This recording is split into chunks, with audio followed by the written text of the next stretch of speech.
Evangelio de nuestro Señor Jesucristo según San Lucas. Los pastores fueron rápidamente a donde les había dicho el ángel del Señor y encontraron a María, a José y al recién nacido acostado en un pesebre. Al verlo contaron lo que habían oído decir sobre este niño y todos los que lo escuchaban quedaron admirados de lo que decían los pastores.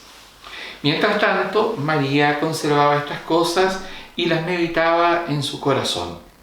Y los pastores volvieron alabando y glorificando a Dios por todo lo que habían visto y oído, conforme al anuncio que habían recibido. 8 días después, llegó el tiempo de circuncidar al niño y se le puso el nombre de Jesús, nombre que le había sido dado por el ángel antes de su concepción. Palabra del Señor.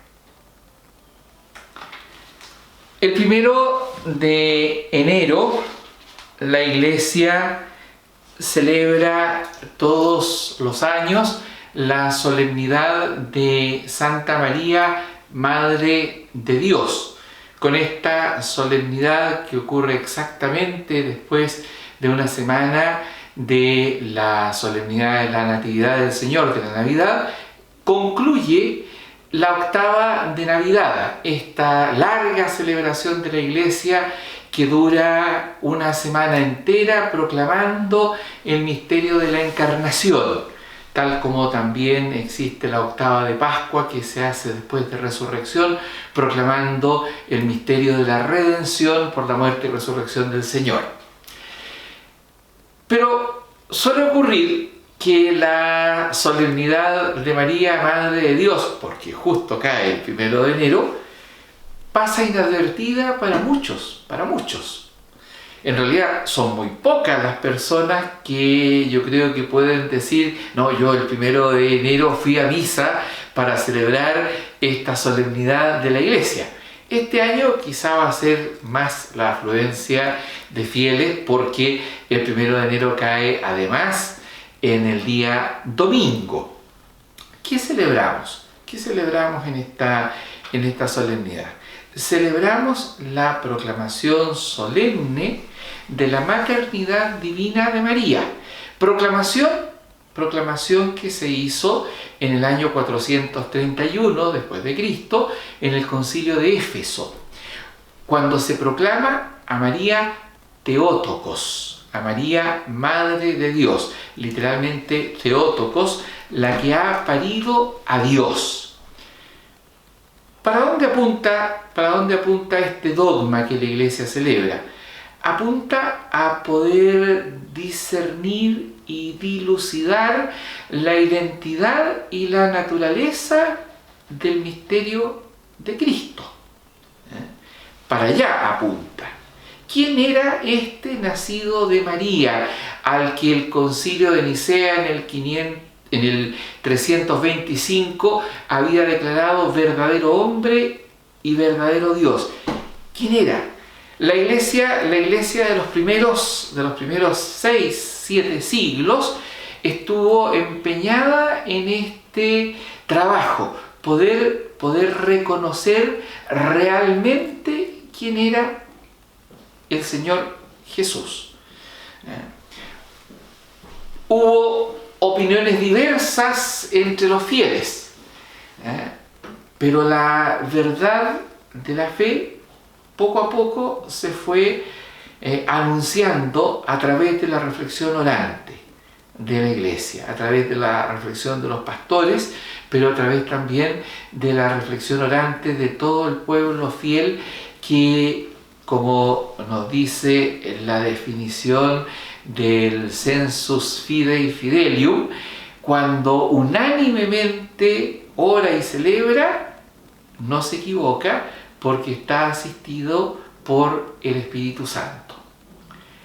María dio a luz a un hombre que en algún momento fue escogido por Dios como hijo, como creían algunos. No.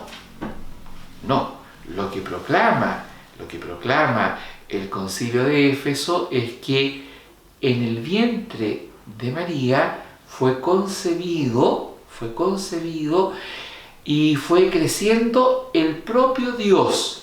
Misterio de fe tremendo, porque proclama que el que es infinito se hizo finito.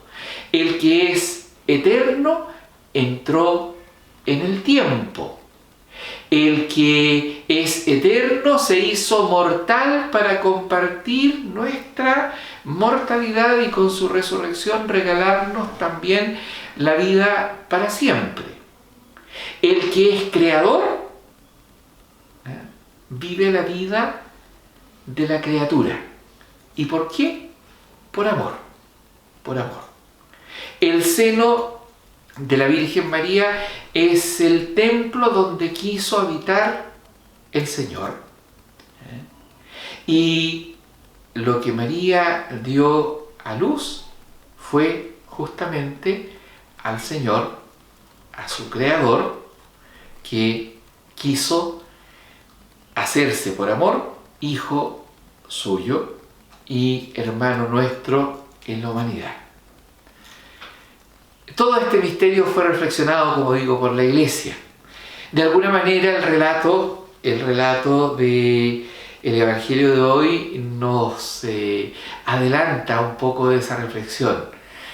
María, que está recostada en el pesebre con el niño a su lado, recién habiéndolo parido, recibe la visita de los pastores, estos hombres pobres que han sido los primeros destinatarios de la buena noticia del Señor, que ha querido hacerse un niño, y un niño pobre.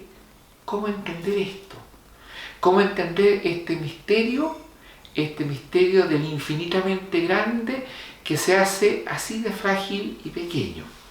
La Iglesia se demoró, tuvo que guardar esta revelación en su corazón orante, tuvo que pedirle al Espíritu Santo asistencia en la oración y en la inteligencia de la fe.